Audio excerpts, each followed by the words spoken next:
So the U.S. women's team won the World Cup this weekend, which is great news. Job well done. It's a nice accomplishment. We're told that the success of the women's team means that they should finally have equal pay, right? That they should finally be paid equal to the men. That they're paid a lot less than the men's soccer players, supposedly, and this is a sexist conspiracy, is what we are being told.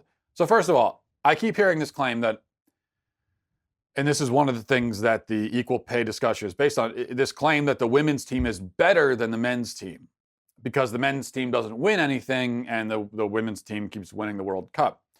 And all joking aside, I do respect their success. I think they're good at what they do. And I respect anybody who's good at what they do, as long as what they do is morally appropriate. And I mean, arguably, soccer is morally appropriate, though there's a discussion to be had there. We won't get into it. The men's team, I guess, is not very good in comparison to other men's teams across the globe, because that's how we're judging this.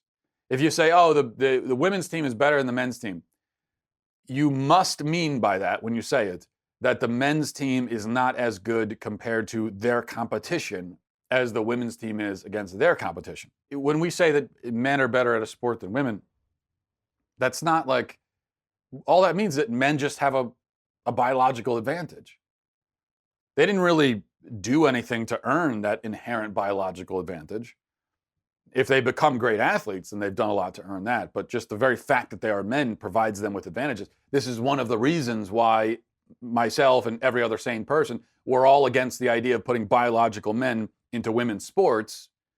Biological men who claim to be women, we're against putting them into women's sports just because of that incredible biological advantage they have. It's just not fair. Now, the other side of this is the matter of revenue.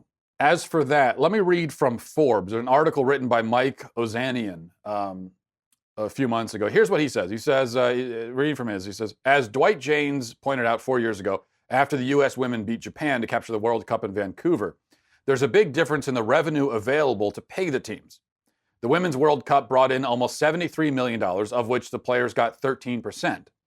The 2010 Men's World Cup in South Africa made almost $4 billion, of which 9% went to the players. The men still pull the World Cup money wagon. The Men's World Cup in Russia generated over $6 billion in revenue, with the participating teams sharing $400 million, less than 7% of revenue.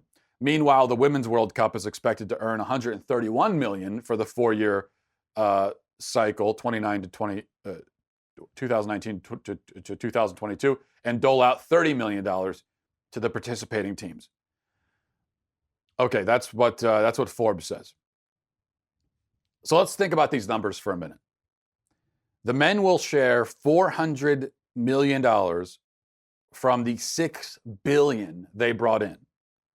The women will share $30 million from the $131 million they brought in. So that's what, for the women, that's what, 20% or something like that, 20-some percent? 20% versus 7%. By that figure, it's not that if women want to be paid equally, then they should be paid less. Women are actually overpaid. Equal pay should mean that they get an equal share in the revenue they generate, which means they should get 7 or 8%. But if they want equal pay in terms of just the pure amount they get to share, which would mean they also get to share $400 million, then that would mean that they are paid almost 4 times the amount that they generate in revenue. So where is that extra money even coming from? The entire, Women's World Cup, it only generates $131 million. If they want equal pay, they want $400 million. Where's the extra almost $300 million coming from? It's just it's a claim that's why I call it a cartoonishly stupid discussion. It has no basis in reality.